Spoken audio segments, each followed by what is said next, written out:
صرف واقعہ معراج کے نہیں بلکہ تمام انبیاء کے معجزات کا انکار کرتے ہیں. نعوذ باللہ. کہتے ہیں عقل میں نہیں بات آتی. کیسے ہو سکتا ہے کہ جی سانپ لاٹھی پھینکی سانپ بن گیا؟ کیسے ہو سکتا ہے کہ ایک رات میں اتنا طویل سفر ہو جائے؟ اسی پر بس کر دیتے نا تو شاید کچھ خیر رہتی. بڑا لمبا قدم آگے بڑھایا انہوں نے. کہنے لگے اگر اس سفر کا تذکرہ کرنے والے روات حدیث احادیث کو روایت کرنے والے سکہ ہوں، یعنی سکہ کا مطلب یہ ہے کہ واقعتاً سچے ہوں، ان کی بات کو تسلیم کیا جا سکتا ہو، تو اس کے باوجود چونکہ یہ واقعہ قانون فطرت کے خلاف ہے، اس لیے نعوذ باللہ الفاظ سنیے، وہ مرفوع القلم اور پاگل ہیں، مجنون ہیں. یہ الفاظ ہیں. شادی موقع روایت کرنے والے کون ہیں؟ رسول اللہ صلی اللہ علیہ وسلم کے صحابہ. نعوذ باللہ اگر وہ سارے پاگل ہو گئے، سارے مرفوع القلم ہو گئے تو بات ہی ختم ہوگی. وہ کہتے ہیں کسی کی بھی دلیل ہو، اگر وہ عقل کی پیمانے پر پورا نہیں اترتی تو ہم اسے نہیں مانیں گے. اس لیے یہ کہنا کہ رسول اللہ صلی اللہ علیہ وسلم نے بحالت بیداری جو ہے وہ معراج کیا اور سفر کیا، تو یہ مانا نہیں جا سکتا. اب سوال یہ ہے کہ آپ سفر معراج سے پہلے دیکھیں نا، سائنس کی اتنی ترقی تھی. میں نے عرض کیا تھا کہ سائنس کی ترقی واقعی معراج کے بعد ہے. اسی لیے اقبال نے کہا تھا گزشتہ جمعے میں نے یہ شعر پڑھا تھا کہ سبق ملا ہے یہ معراج مصطفیٰ سے مجھے کہ عالم بشریت کی زد میں ہے گردو.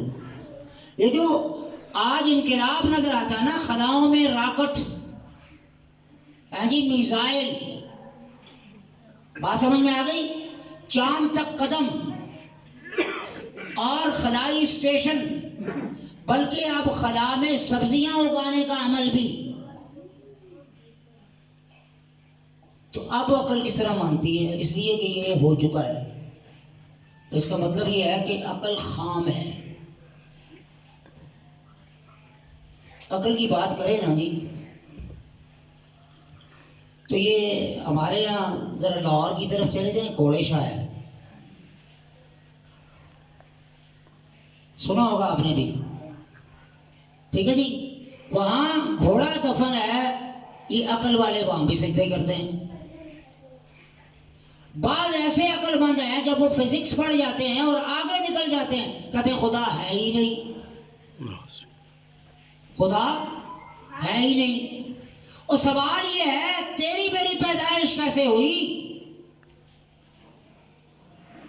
کیا عقل تسلیم کر سکتی ہے کہ پانی کی ایک بوند سے اللہ اتنا احسن تقویم، اچھے سانچے میں ڈھلا ہوا انسان پیدا کر سکتا ہے؟ یہ عقل تو نہیں مانتی. لیکن حقیقت ہے، حقیقت واقعہ ہے.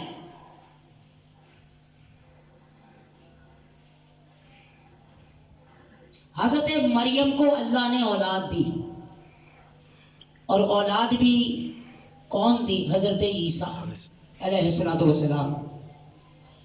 اب عقل یہ بات کہتی ہے کہ جی بغیر نکاح کے، میں مسلم معاشرے کی بات کر رہا ہوں، یہ پرلوں کی بات نہیں کر رہا، یہ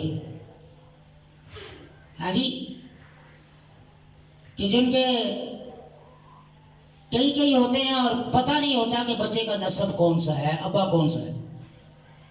میں ادھر کی بات نہیں کر رہا. نکاح کے بغیر اولاد نہیں ہوتی.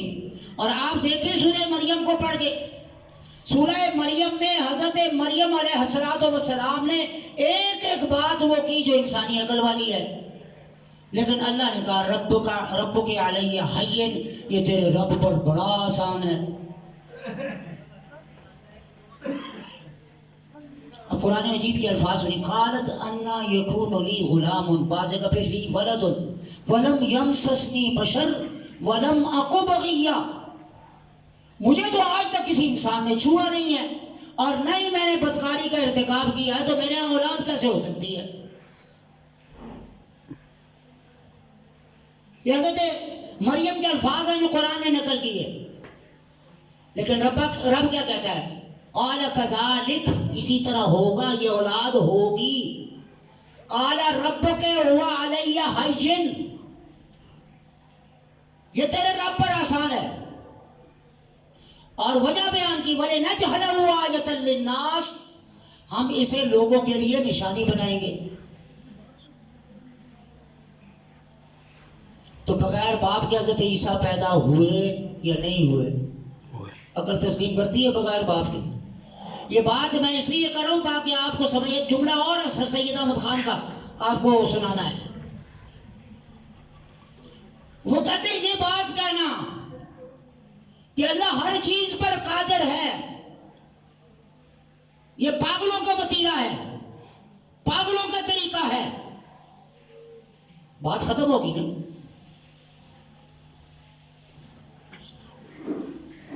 اس لیے اسلام بیچارہ مظلوم، دین بیچارہ مظلوم.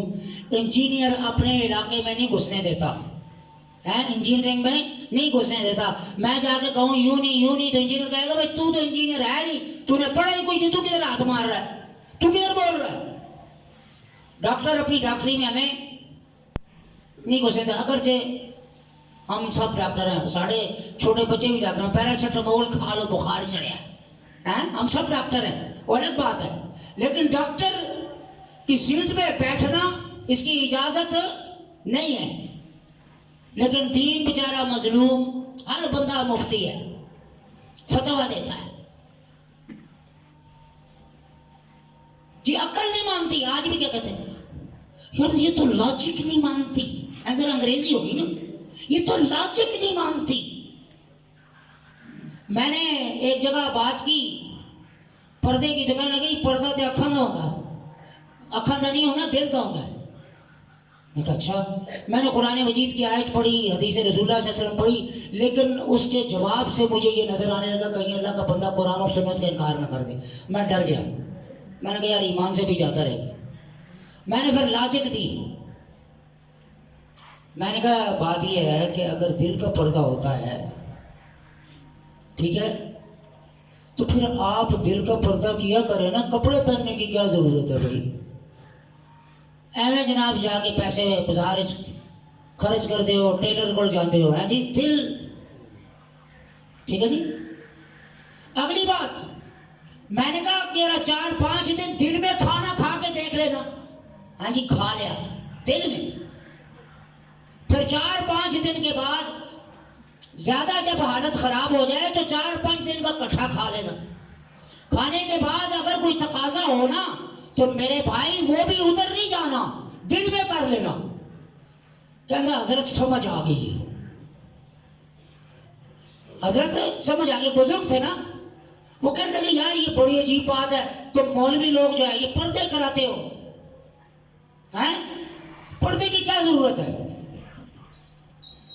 عورت ہے وہ پھرتی ہے، پھرتی رہے، آپ یہ ہے وہ ہے، اس سے کیا فرق پڑتا ہے؟ دیکھ لیں کیا فرق پڑتا ہے.